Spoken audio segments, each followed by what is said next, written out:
Bonjour à tous! Quelles sont les conséquences de la fonte des calottes glaciaires, de la banquise et des glaciers? Oh, celle-là, elle est facile. La fonte des glaces, ça fait monter le niveau de la mer, tout simplement. Alors c'est vrai, ça fait monter le niveau de la mer. Mais il y a également deux autres conséquences que je vais vous indiquer, et en plus, vous apprendrez ce qu'est l'albédo. Bienvenue dans Café Climat, la série pour comprendre un aspect du changement climatique, le temps d'un café. Pour comprendre les causes de la fonte des glaces, je vous invite à aller voir cette vidéo. Et maintenant, passons aux conséquences. Alors oui, clairement, la fonte des glaciers et des calottes glaciaires fait monter le niveau de la mer. Le niveau de la mer est déjà monté de 20 cm depuis 1900.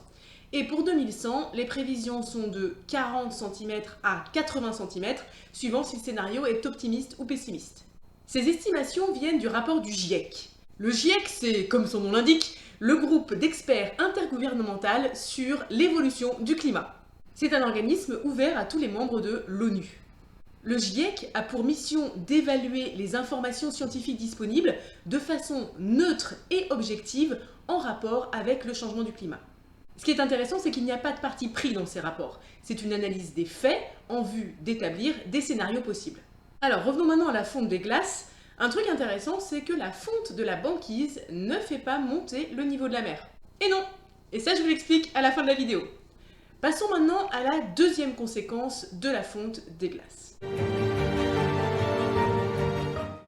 Les glaciers servent de réserve d'eau douce solide. Ils fondent en partie en été quand il fait chaud, et cela permet d'alimenter en aval les réserves d'eau douce liquide. La diminution des glaciers risque donc d'avoir un impact sur les réserves d'eau douce dans ces régions-là. Et voici maintenant la dernière conséquence, beaucoup plus subtile. Alors, qu'est-ce que l'albédo? Tout corps réfléchit une partie de la lumière qu'il reçoit. L'albédo est le rapport entre la quantité d'énergie solaire renvoyée vers l'espace et la quantité d'énergie reçue. Par exemple, un nuage dont l'albédo est de 70% renvoie vers l'espace 70% de l'énergie solaire reçue. En fonction de la composition de la surface, de sa couleur, celle-ci va plus ou moins retenir les rayonnements reçus. Exposé aux rayons du soleil, un corps sombre s'échauffe plus qu'un corps clair. Prenons quelques exemples. La banquise renvoie plus de la moitié des rayonnements. L'océan, seulement 5 à 10. Comme la forêt, la neige renvoie 60 à 90% et la prairie 18 à 25%. Moins de glace veut donc dire moins de réfléchissement, donc plus d'énergie accumulée, donc plus de réchauffement, donc moins de glace. On est vraiment dans un cercle vicieux. Dit autrement, l'une des conséquences du changement climatique, c'est que la banquise fond. L'albédo global de la région diminue, la part des rayonnements réfléchis vers l'espace diminue. La température globale de la région augmente, amplifiant les phénomènes de réchauffement climatique et de fonte des glaces. Peut-être que pour certains d'entre vous, ces conséquences paraissent un peu abstraites, surtout si vous êtes loin des régions côtières ou loin des glaciers.